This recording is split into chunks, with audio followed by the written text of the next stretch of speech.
দর্শক আসসালামু আলাইকুম। দর্শক আপনাদের প্রীতীয় শুভেচ্ছা জানিয়ে শুরু করছি আমাদের আজকের প্রতিবেদন।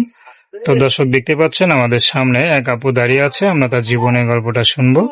তো জানবো আপু কেন আমাদের ইউটিউবের মাঝে আসলেন, তিনি কি বলতে চান। আপু আসসালামু আলাইকুম। ওয়ালাইকুম আসসালাম। কেমন আছেন? হ্যাঁ আলহামদুলিল্লাহ ভালো আছি। আপনার নাম কি?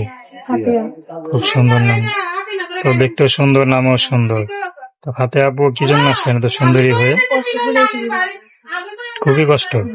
কে দিল এত কষ্ট? বয়ফ্রেন্ড? আমার আম্মুটা অসুস্থ, আমার আম্মুটা পা ভেঙে গেছে, আমার আম্মুকে কাম করে আগে খাওয়াইতে, এখন আম্মু পা ভেঙে গেছে বলে আম্মু কষ্ট করে খাওয়াইতে পারে না। এখন বর্তমানে আমি কষ্ট করে আম্মু কাম করে খাওয়াইতেছে আমাদের। আমার কাছে তো ভালো লাগে। আপনারা তো ইয়াং মেয়ে হয়ে যে বাসায় কাজ করেন, কি কাজ করেন? এই তো বাসা বাড়ি কাম করি, সেলাই মেশিনের কাম করি। তিনি এত কাজ করেন এই বয়সে, কষ্ট হয় না? কষ্ট হইলে কি হয় আর, এখন আম্মুটার পা ভেঙে গেছে, আমার বাবা তো নেই, নিজের বাবা চলে গেছে, বাবা কষ্ট করে দেয় না, মরে গেছে, বেঁচে আছে, এটা তো দেখে না।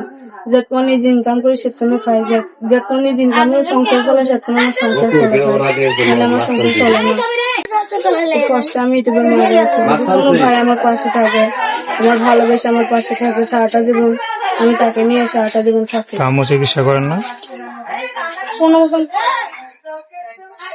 এখন যদি আপনার দেখে করে ভালো লাগে, মনে করেন বিয়ে করতে চাই, আপনি করবেন? অবশ্যই কর্ম যদি আমার মতন হয় যে আমার দায়িত্ব নেবে, আমার পাশে থাকবে সারাটা জীবন।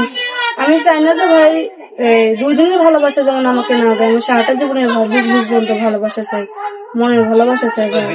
যে ভালোবাসবে পাশে থেকেও, না ভালোবাসলে থেকেও না।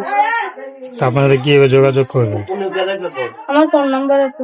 তো দর্শক, প্রেম ভালোবাসা, সাহায্য সহযোগিতা, বিয়ে শাদী করা একান্ত আপনাদের ব্যক্তিগত ব্যাপার। তো আসুন আমরা 5 ওয়াক্ত নামাজ পড়ি, সর্বদা দেশের সেবা করি। আসসালামু আলাইকুম।